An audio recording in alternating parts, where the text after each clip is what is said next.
Thank you for tuning into the Onyx Effect, brought to you by Match Bout Boxing. Today we have Pastor Lou, who was brave enough to come and step in the ring with Onyx.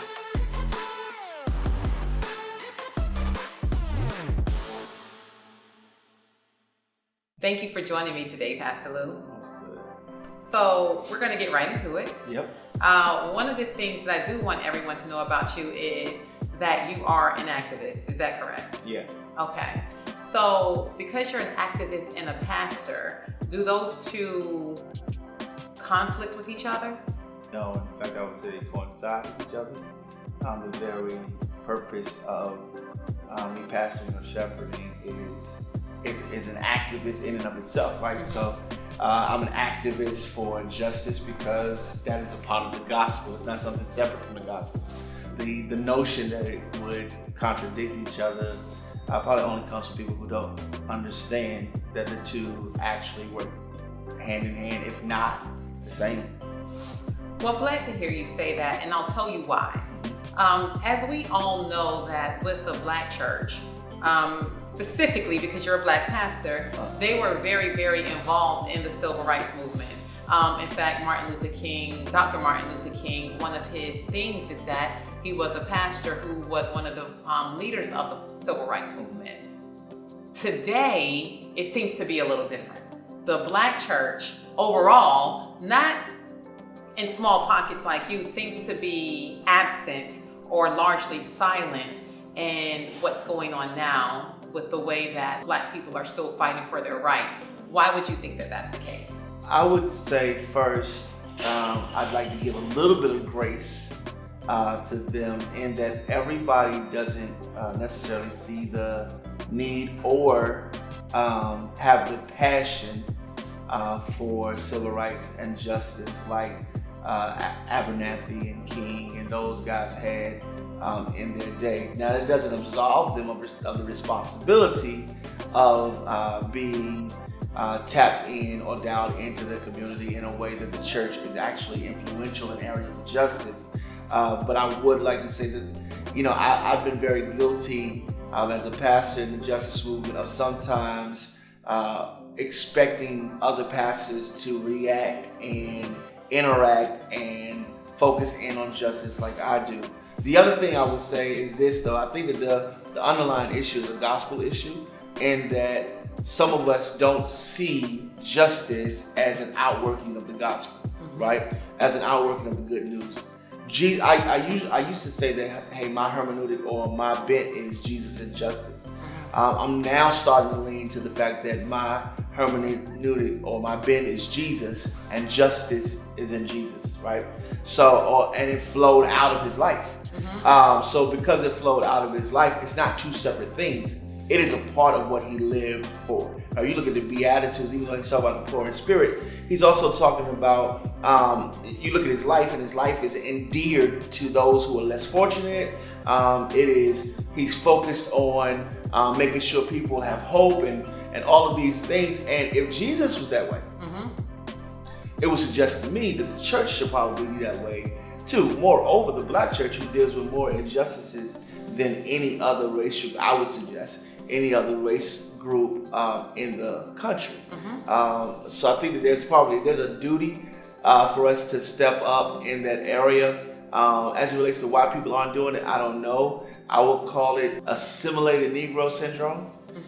Sometimes we have people in our community who assimilate to a certain level of success, and that level of success sometimes allows us or makes way for us to forget our experience. And if we forget our experience, I will diminish the experience of others.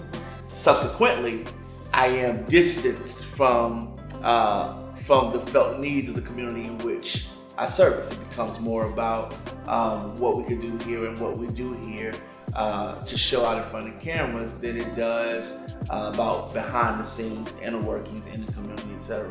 To me, having a program at your church that helps addiction is cool, but for some of our churches, it's just a check box. Right. Yes. I think I would like to have grace to say everybody doesn't have to say passion, but on the flip side of that, from the accountability standpoint, I think that it's important that Black churches stand up in our community. Because here's the truth: Black people are, and know whatever to my white brothers and sisters in the faith who get it. Black people are making an exodus from Black churches into white spaces, right? And that doesn't help our community, right? That doesn't help to keep Black people in places where we live, we work, we own, and we speak into the lives that are connected to the neighborhoods around those churches.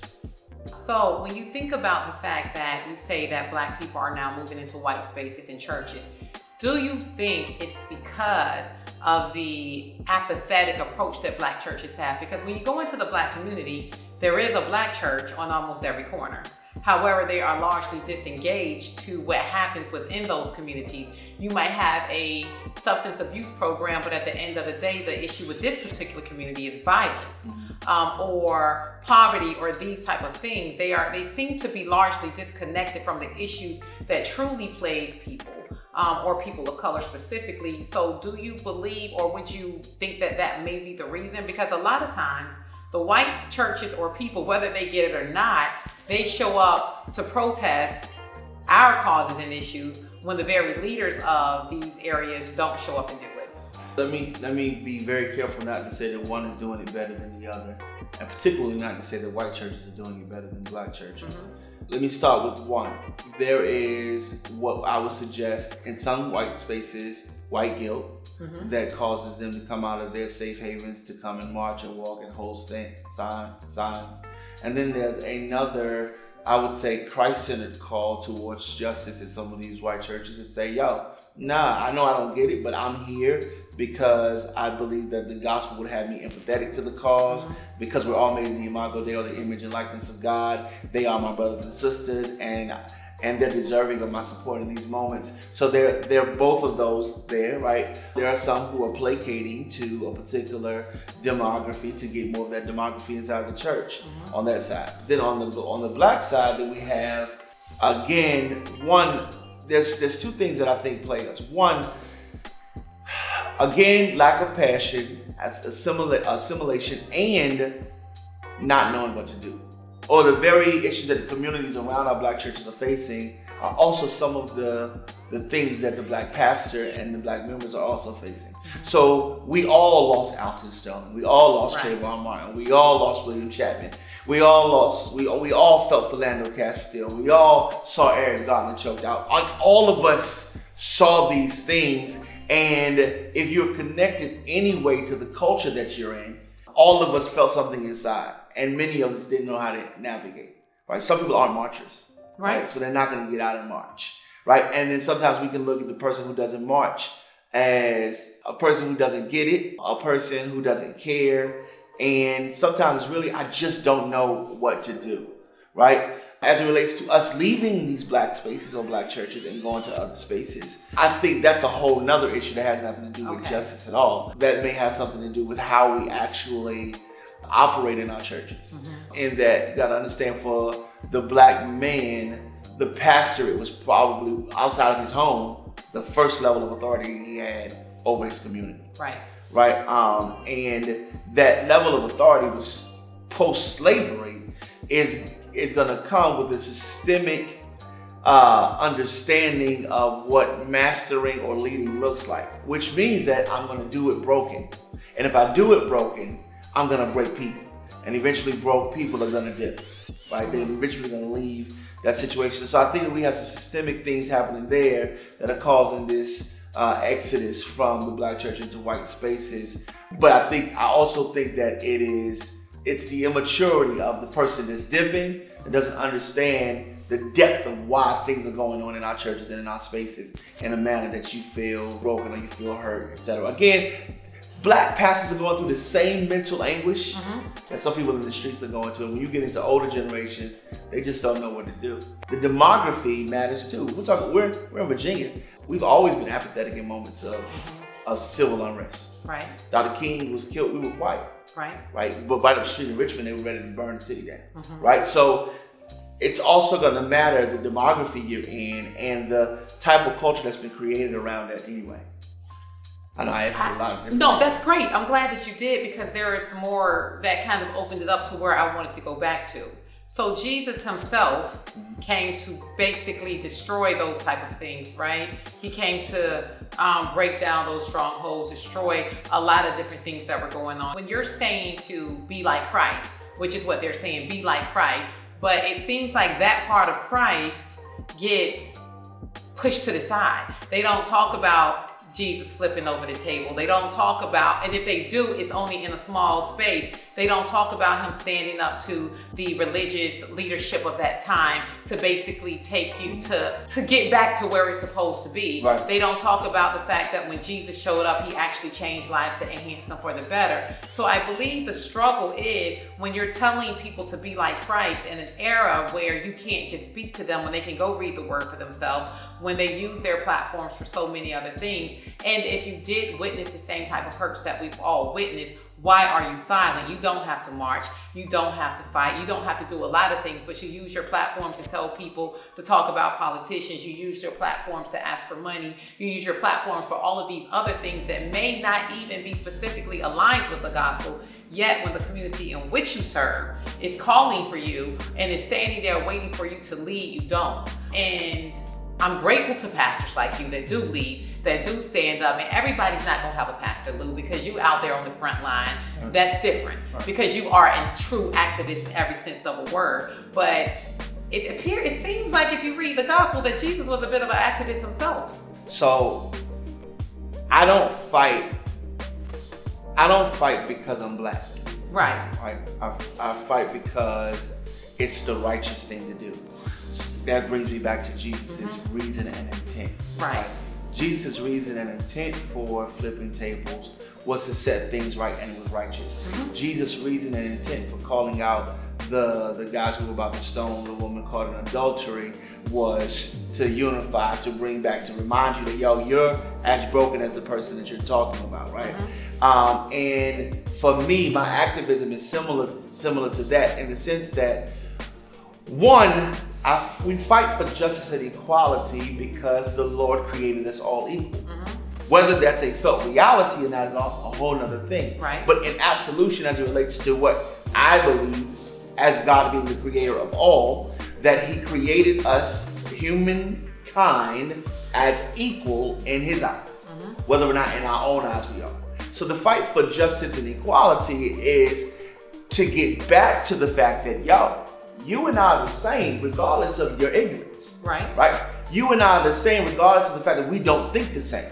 Right? You and I have to find a way, and I'm talking, when I say you and I mean black, white, or whatever opposing sides they are. There has to be this understanding that, your treatment of me, one, is sin. Right? And absolutely displeasing to the Father. And then I can work through your drama. I can work through the hate, right? Until I have to brush the dust off my feet and let you hate by yourself in the corner, right?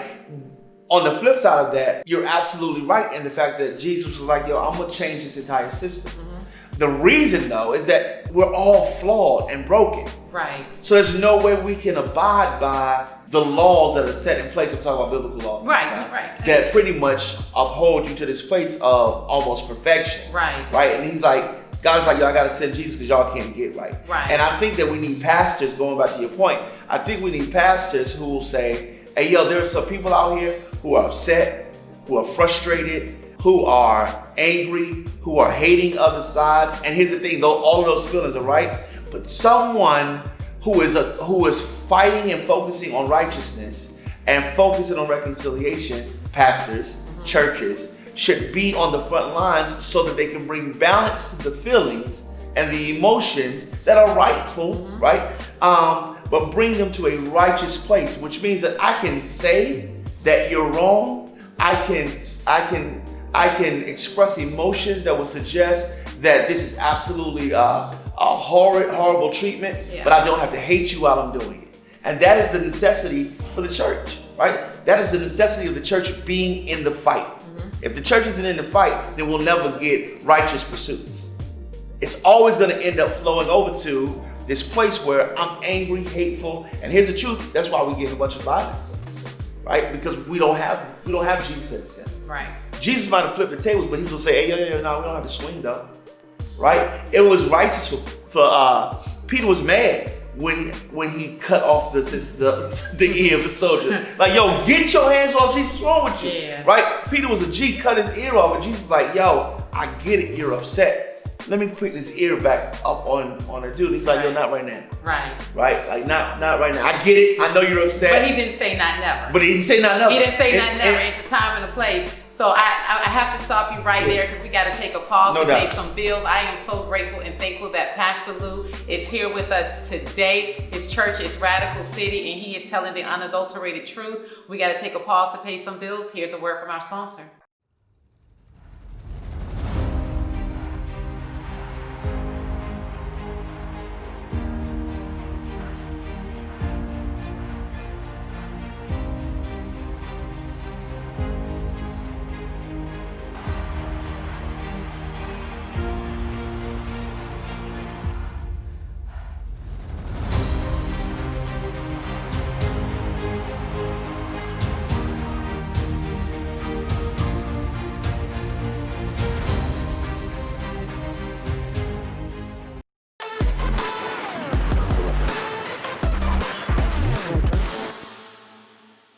So when we went away for the commercial break, Pastor Lou, you said something about basically when you're an activist, not because you're black, because it's the right thing to do. Right. When we talk about Jesus and we talk about him standing up for those persecuted, I have to always come back to this because who's more persecuted than the black man in America today? And when you have black men in leadership that are professing the gospel, I'm gonna use myself as an example. This is one of the reasons why I left the church that I was at. Mm-hmm. The leader of the church said in the pulpit that he chooses to acquiesce to the powers that be instead of standing on the right side.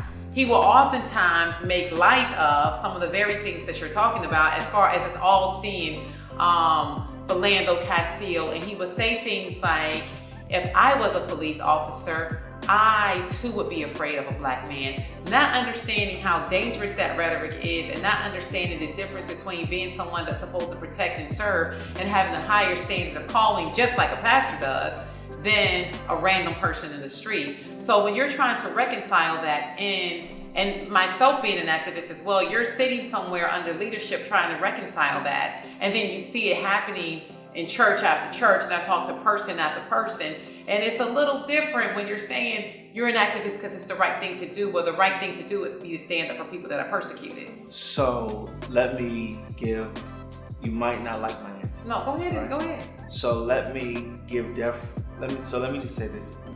What he said wasn't necessarily wrong.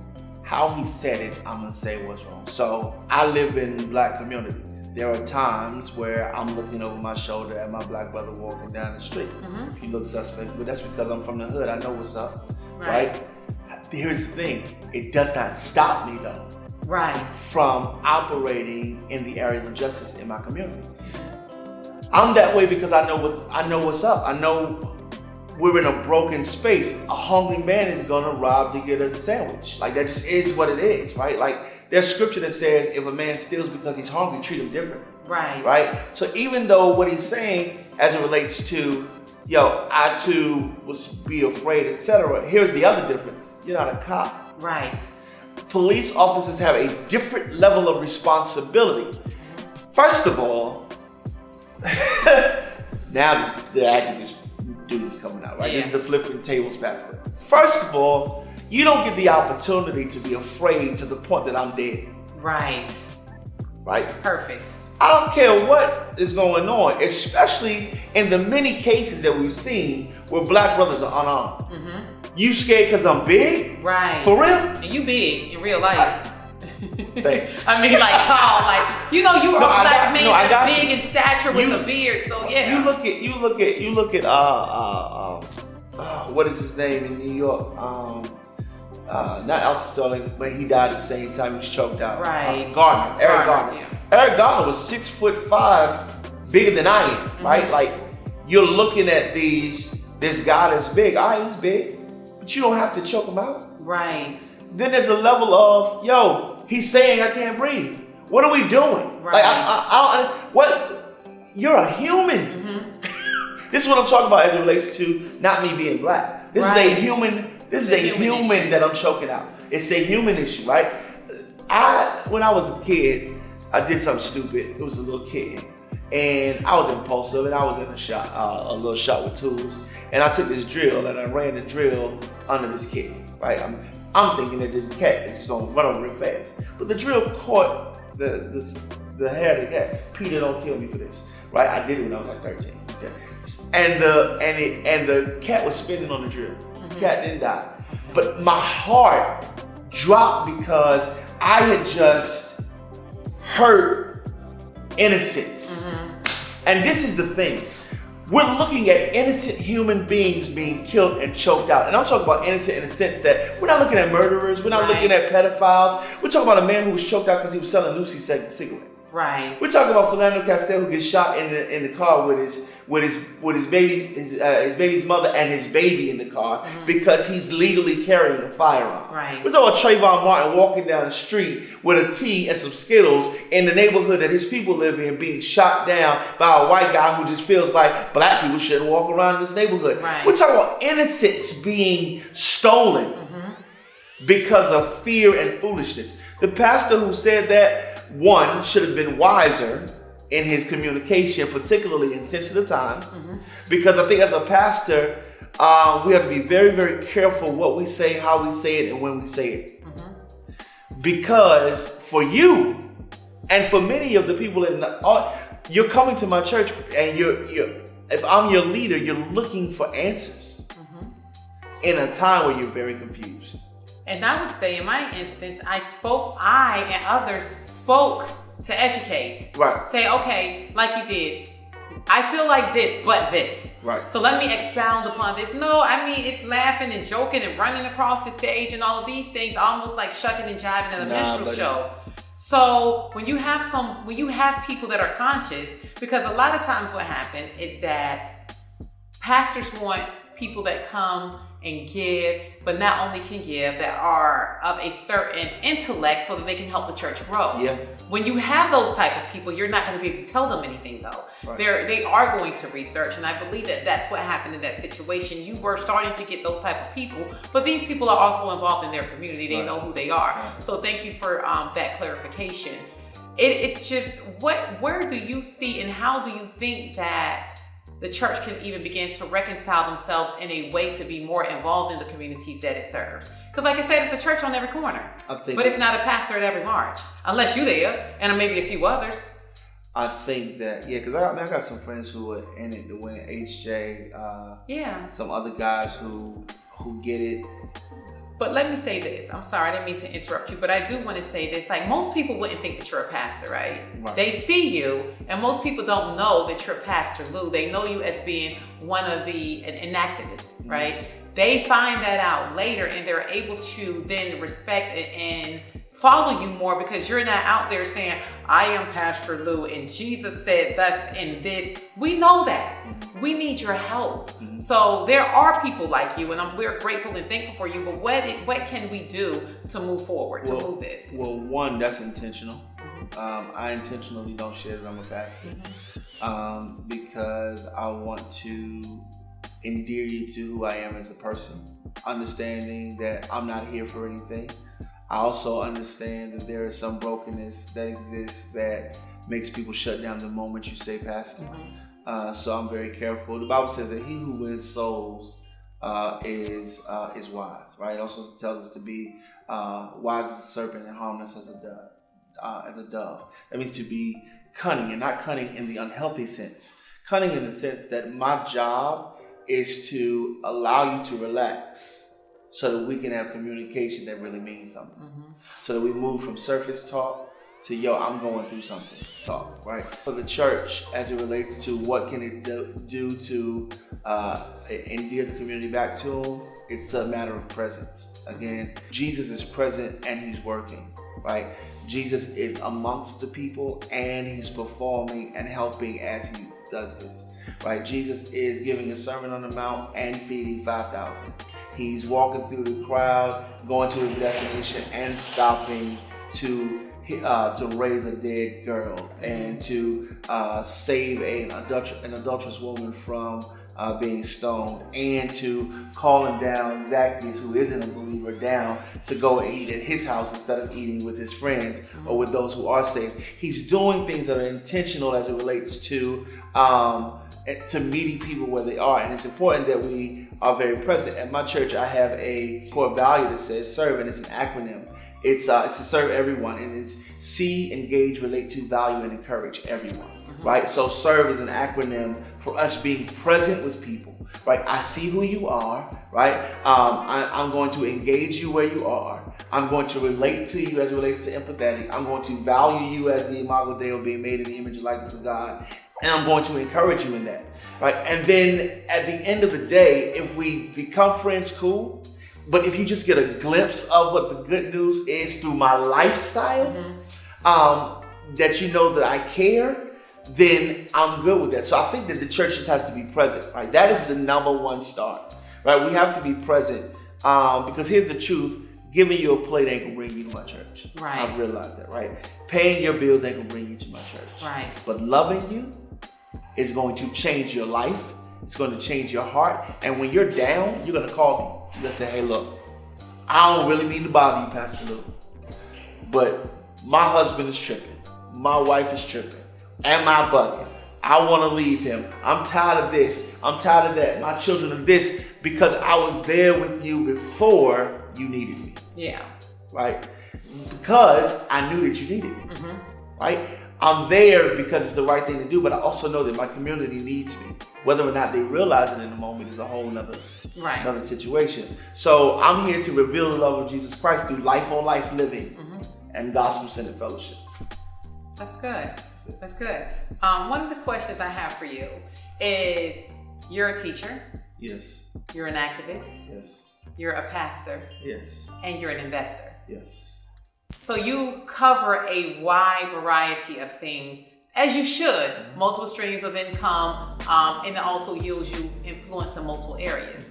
Being someone that's a grassroots activist that has connections in all of these areas, when you look at the Black community, and we have to talk about that community because they seem to be we are the ones that are in most need. What do you think are the main areas of opportunity for addressing some of the issues in the Black community? Areas of opportunity, obviously education.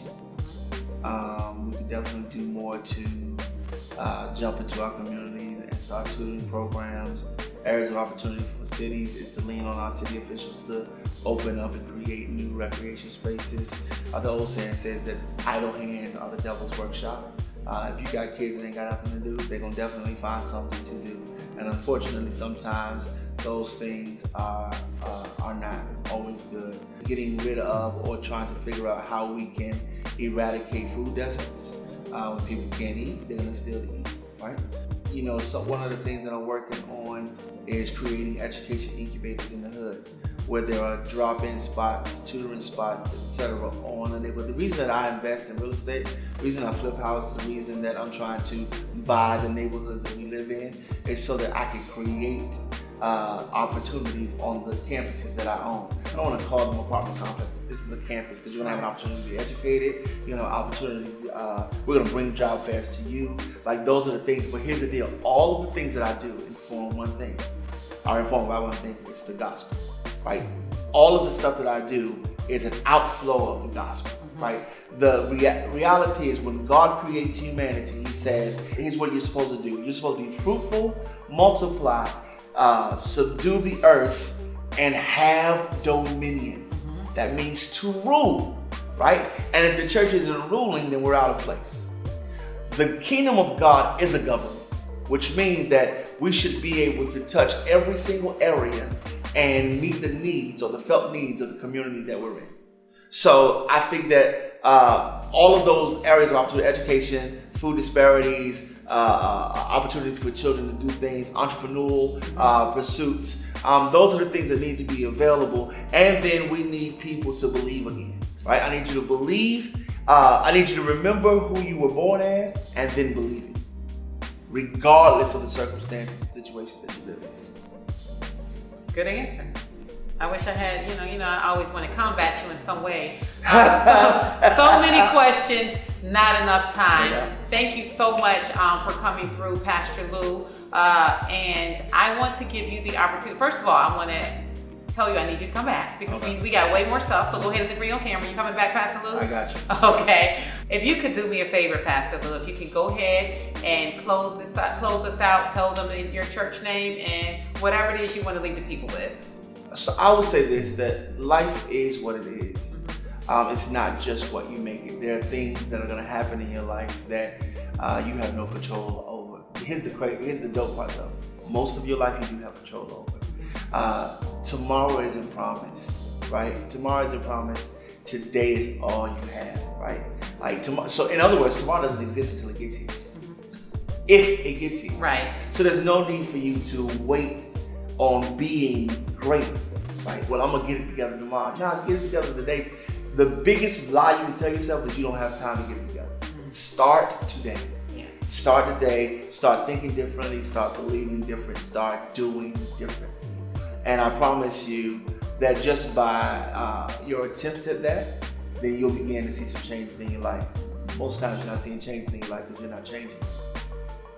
Thank you, Pastor Lou of Radical City Church. These services are every Monday at 7 p.m.